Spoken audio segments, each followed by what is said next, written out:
So from our last video, we have this dichotomy between this idea of hard work on the one hand, which is equated really with doing that which you don't want to do, forcing yourself through a certain set of procedures so to get to where you want to be, to enable you to do what you want to do. The antithetical concept to that is wasting time, because in this system, if you're not working hard, you're wasting time. You're not doing what you're supposed to be doing. We said that this very dichotomy needs to be destroyed, needs to be collapsed, needs to be brought back down to the substrate of pure intuitive consciousness before it emerged to begin with. The very emergence is pathological.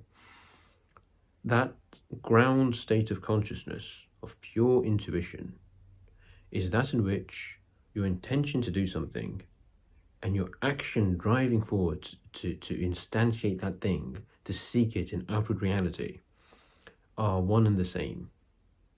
That's our natural state of being. I want to drink a glass of water, I will, literally get a cup and drink it. As simple as that. There's an idea, it immediately throws itself forward into action and moves the limbs, and the limbs are subdued under the pole of action, under the pole of the idea. Similarly, I want to start a business, I do it. I want to train for the marathon, I do it. And why not?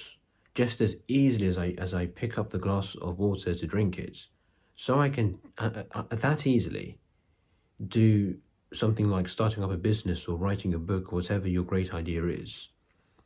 They should be one and the same. We experience now this dichotomy because of these pathologies of the mind which inhibit us and block us from that natural flow of energy where the idea gives itself forward into action immediately. Now that's where we are now.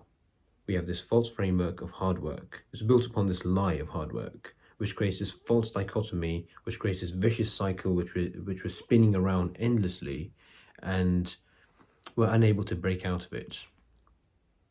That's because you'll never break out of this system, this horizontal plane of being, without going deeper into your consciousness, into yourself. You will never transcend the system from within the system, but you need to go out from the system, transcend the system by deepening into yourself, with the understanding that the self transcends the system, understanding that the self, in and of itself, is not bound by any idea or any structure or any thought process, but the self bounds itself into an environment. So you need to break your environment. We broke down this idea of hard work, at least from a genealogical perspective, that is, from the perspective of where it came from. This idea of hard work has come in a modern technological industrial society which serves not to create a good, complete, pure, perfect human being, but to produce good workers who will continue to re-establish that society. So now, what is hard work? Let's go back to this primordial idea. I have two options. The hard option and the easy option. 10 times out of 10 times you'll choose the easier option. Why would you not? Why would you not? I can either go to the corner shop to buy a bottle of milk, or I can go to the organic store, which is like on the other side of the city. Why the hell would I go to the other side of the city? At least if all I want is some milk, I won't do that. But by like a law of human nature, you won't do that. But now you might ask, but look, there are some people who will do that. How is it that they choose the harder option? This is the biggest secret concerning hard work. It's not hard. To them, going the extra mile, literally, to the organic store to get organic milk is easier than going to the local corner store and buying unsustainable milk, because something deep is going on. Yes, they have the desire to buy some milk, but they have a deeper desire, a higher value to also be sustainable, to care for animal welfare. It's harder for them with that knowledge, with that intention, with that value system, to sacrifice their ideals and sacrifice themselves to go to the local corner shop and not go to the organic store. It's easier for them to do it, to make the extra physical effort, because there's something more going on. And that's the key here. That's another key. As long as you remain on the plane of hedonistic pain and pleasure, you will get nowhere. You'll get absolutely, utterly nowhere.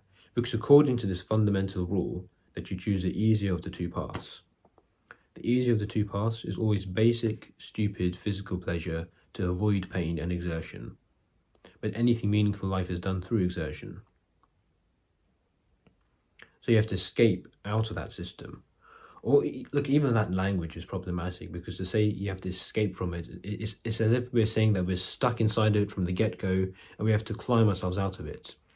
No, from the get-go, in a correct, wholesome environment, we understand that we're not just body, but we are spirit, intellect. We are not just beings who seek and crave pleasure over pain, but we are spiritual beings with higher ideals and values. It is those ideals and values which will make the harder of the two physical options easier. Why do people go to the gym? I mean, it's easier to stay at home, eat a bag of Doritos on the couch, and not do anything. It's hard to haul your ass to the gym and work out for like an hour. Let's say 2 hours if you're, some people go really hard. Some people have extremely strict diets. How are they doing that? How are they working so hard? And something which is very deceptive is when they speak about their success, and we need to criticize the idea of success at a later date, but let's take it.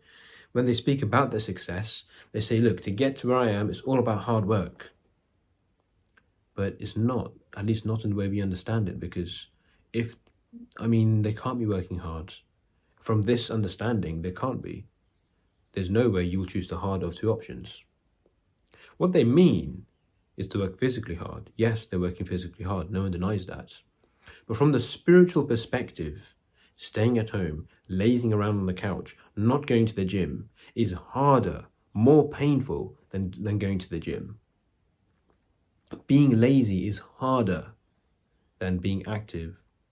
Not exerting your body, not enduring that pain is harder than enduring it, than pushing yourself.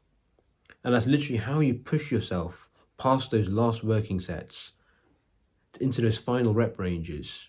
When your body is completely blasted, it's done. How is it that you go for like the last bench press? Where does that energy, the motivation to push yourself come from? It comes because it's easier to do that than not to do it. Because if you don't do it, you live with the pain and the regret of not doing it.